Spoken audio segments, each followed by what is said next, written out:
My beautiful viewers, today's beautiful and perfect movie is called Ammonite, a quiet love story buried in stone and silence that has two beautiful women, Mary and Charlotte. Mary is a lonely fossil hunter hardened by loss and solitude. She's lived her life in the cold wind, never expecting warmth again. Then comes Charlotte, delicate and grieving, left in Mary's care by a distant husband. What begins as cold silence slowly unearths something tender, and possibly life-changing turns out to be a love that grows in silence and survives against the odds.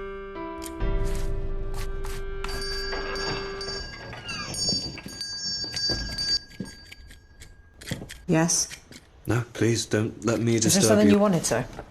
Sorry, please, let me introduce myself, Miss Anning. Roderick Murchison. May I introduce my wife, Mrs. Charlotte Murchison? We open on the stormy shores of Lyme Regis, England. The year is 1840, and the world is not gentle to women, especially not women like Mary Onman, a brilliant fossil hunter with calloused hands and a quiet, hardened soul. Mary survives by selling her discoveries to tourists while society looks right past her. Mary's life is repetitive and quiet. She lives with her aging mother in a small, damp home. Her world is filled with stone, sea, and silence.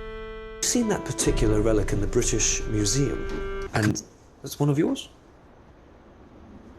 What I would dearly appreciate is the opportunity to spend some time working with you. It's fascinating, seeing what you see. One day, a wealthy man named Roderick Murchison visits with his young wife, Charlotte. Roderick admires Mary's work and insists on leaving Charlotte in her care while he travels. Mary is reluctant. She's not a caretaker. She's barely taking care of herself, but she needs the money, so she agrees. Charlotte arrives into Mary's rigid world like a fragile porcelain figure. She's grieving, distant, and clearly battling depression. The two women live side by side, strangers sharing the same walls. Their conversations are brief, but their silence is long. What is it? Something? Nothing. Shouldn't you excavate it? I came to get help with my illness. To bathe and to work, not worked up enough. Let me be clear. I don't want you there. Your husband paid me to take you out.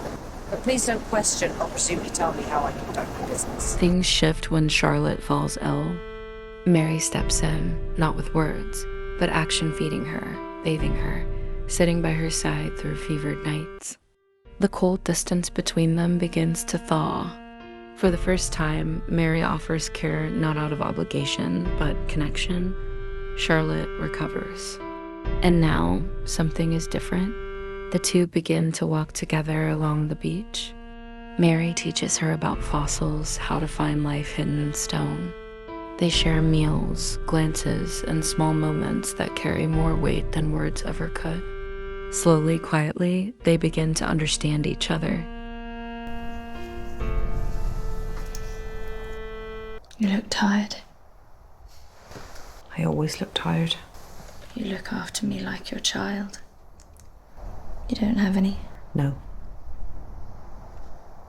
I had my work. I didn't need children as well. And then one day, their closeness becomes something more. There's no dramatic music or sweeping kiss.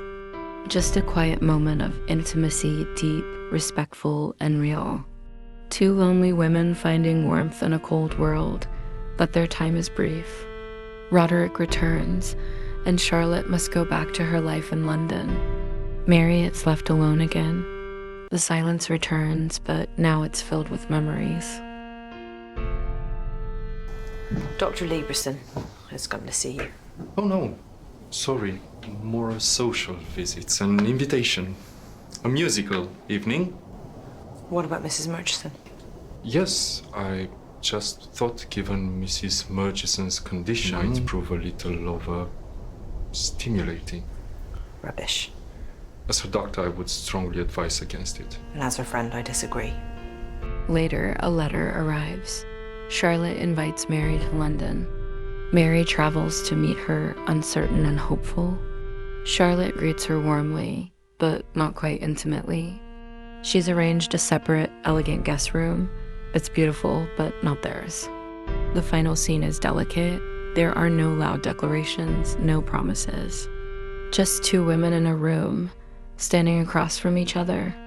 Their eyes speak what words can't, what we had mattered. We don't know what happens next, but we do know they'll never be the same. Can I help?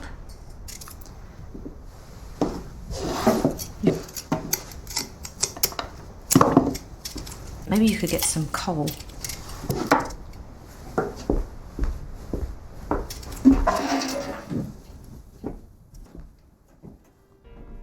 Mary and Charlotte's love story is intriguing and a lovable must-watch perfect movie. The way they find comfort and love in each other is everyone's dream of love. Mary, despite Charlotte being a married woman, didn't stop her to feel what her heart felt each moment they spent time together. And on the other hand, Charlotte found what she was missing in her married life in Mary, which was a pure love.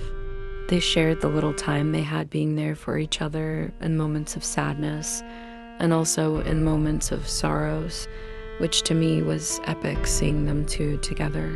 They made each other whole.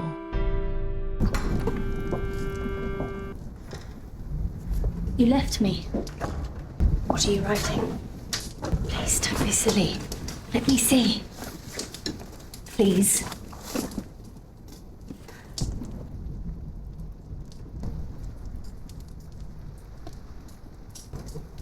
You were the most fascinating person there tonight. Ammonite is a story of quiet transformation, a reminder that even the hardest stone can carry traces of life inside.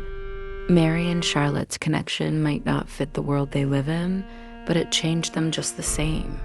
Their love doesn't explode, it hums beneath the surface, steady and unforgettable. And that's what makes it so hauntingly beautiful. If you're intrigued and would love to watch the Ammonite movie, you can find it on Moviebox or Supernova.to. And while we're at it, kindly please don't forget to subscribe, share, and comment for more beautiful sapphic stories just like this one. Until next time, that marks the end of this beautiful video. Thanks for viewing. We touch, we break, make it seem like we feel the same. We